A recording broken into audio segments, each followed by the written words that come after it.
पहा, माझी सुरुवातीलाच एक विनंती आहे वक्त्यांना, ज्या अण्णाभाऊ साठेंनी शब्दाच्या माध्यमातून या महाराष्ट्राच्या देशाच्या कानाकोपऱ्यातला माणूस मुंबईच्या मातीत नेऊन रुजवला आणि मुंबई आमची या अभिमानाने सांगितलं, तिथं शब्दांचा प्रवास जास्त होता कामा नये. आदर्श घ्यायचा आहे आपल्याला. समोर बसलेल्या माझ्या माया भगिनी आहे, त्यांच्या डोक्यावरती पदर आहे, पण त्या पदराच्या खाली बारकं पोरगं मिळमिणत्या डोळ्यांनी तुमच्या सगळ्यांकडे पाहत आहे. त्याला उद्याचा आदर्श घेऊन समाज एक संघ राहण्यासाठी उभं करायचं असेल तर तुमच्या शब्दांना मर्यादा असली पाहिजे, वेळेला मर्यादा असली. आपण समाजाची माणसं आहे, समाजाने पोलीस प्रशासनाला सहकार्य करायचे याची विनंती.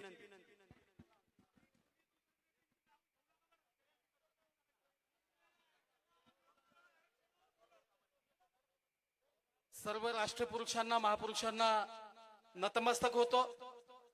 आज या विचार मंचावर सर्व प्रमुख मान्यवर, विधिमंडळातले आजी आणि माजी नेते, सामाजिक चळवळीच्या माध्यमातून राज्यभर आरक्षणाचं वर्गीकरण आणि उपेक्षित जात समूहाचा उद्धार झाला पाहिजे यासाठी लढणारे सर्व माझे सहकारी नेते, या ठिकाणी उपस्थित असलेले माता भगिनी, समाज बांधव आणि तरुण बांधवांनो, आपण आज आपल्या न्याय हक्काची मागणी पूर्ण झाली पाहिजे आणि शासनानं त्याची दखल घेतली पाहिजे यासाठी आपण सगळेजण जमलेलो आहोत. वेळ खूप कमी आहे आणि कमी वेळामध्ये एवढी व्यापक भूमिका मांडणं तितकंच कठीण आहे. पण मी तुम्हाला या निमित्ताने एक गोष्ट सांगतो की आयोजकांनी एक भलं मोठं नोटीस काढलंय आणि त्याच्यामध्ये असं लिहिलंय की कोणीही कुठल्याही समाजाच्या भावना दुखावल्या नाही पाहिजे. आमच्या भावना दुखावतात त्या आम्ही सहन करायच्या आणि कुणाच्याच भावना दुखवायच्या नाही. बाबासाहेब म्हणतात की अन्याय करणाऱ्यापेक्षा अन्याय सहन करणारा जास्त गुन्हेगार.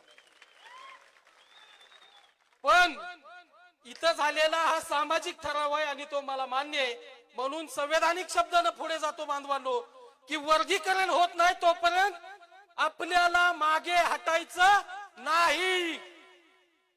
आम्ही जेव्हा या राज्यामध्ये फिरत असतो तेव्हा आम्ही पाहिलेला समाज डोळ्यामध्ये अश्रू आणणारा समाज आहे. संविधानाचं निर्मिती होताना, संविधानाचं या देशाला लागू होताना संविधानाचा एवढाच हेतू होता की या सगळ्या वंचित, लाभवंचित घटकांना न्याय मिळाला पाहिजे.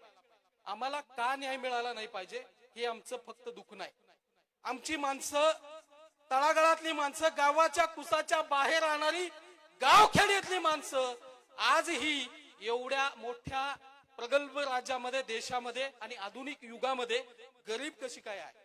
का आमची माणसं काच पत्रा गोळा करतायत? का आमची माणसं भंगार गोळा करतायत? का आमची माणसं रानावनात अजून जात आहेत?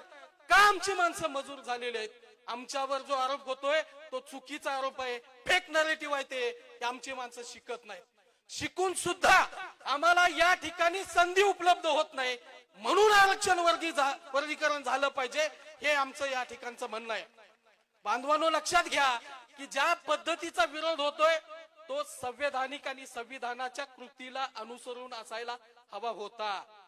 पण अण्णाभाऊंचा अपमान आणि लहुजींचा अपमान या महाराष्ट्रातला कुठलाच मातंग कधीच सहन करणार नाही आणि या लोकांना कधीही सोडणार नाही.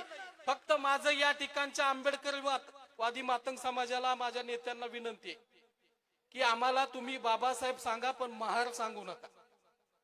म्हणजे आम्हाला बाबासाहेब चालतील पण महार अजिबात चालणार नाही. त्यांनी आमच्या अण्णाभाऊ साठेंना परवा पुण्यामध्ये या देशाचे गृहमंत्री आले होते, माननीय अमित भाई. काय म्हणले ते माहित आहेत का तुम्हाला? ते म्हणले की 1.5 दिवसाच्या शिक्षणाच्या जोरावर एवढं मोठं साहित्य लिहिणारे भारतातले अण्णाभाऊ साठे एकमेव उदाहरण आहे. आणि अशा या अण्णाभाऊंच्या बद्दलची किमान शब्द मर्यादा पाळायला पाहिजे होती.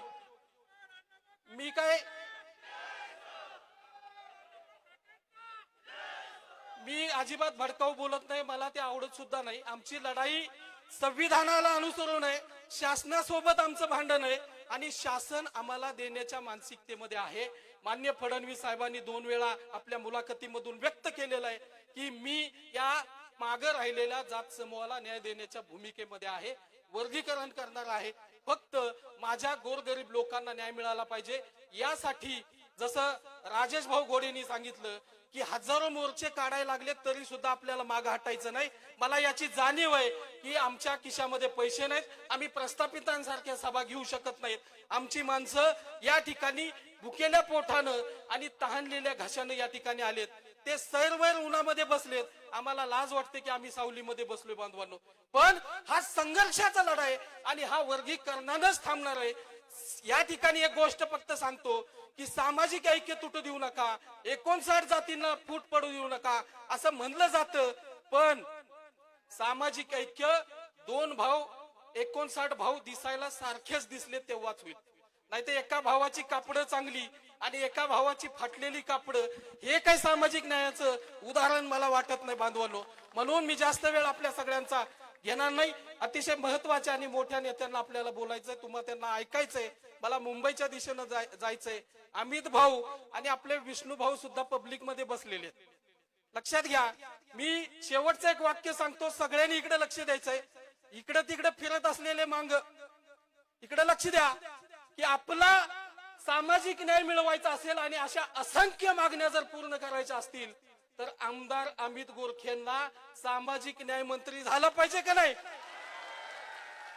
मोठ्यानं घोषणा द्यायच्या, झाला पाहिजे का नाही? अमित भाऊ सारखा माणूस पहिल्यांदा आपल्याला विधिमंडळामध्ये लढणारा मिळालाय. म्हणजे सगळेच चांगले होते, मी त्यांना नावं ठेवत नाही, पण सतत 24 तास अमित भाऊनी जी भूमिका घेतली ती न्यायाची भूमिका आहे. राजकारणाच्या पलीकडे जाऊन अमित भाऊनी आम्हाला न्याय देण्याची भूमिका घेतली. म्हणून पुढचा सामाजिक न्याय मंत्री हा मातंग समाजाचा अमित गोरखेच असला पाहिजे. या भाषणानं मी या ठिकाणी थांबतो. सर्वांचं आयोजकांचं, अमित भाऊ आणि त्यांच्या टीमचं मनापासून आभार मानतो आणि पुन्हा एकदा सर्वांना सप्रेम जय लहुजी, जय अण्णाभाऊ, जय भीम, जय भारत.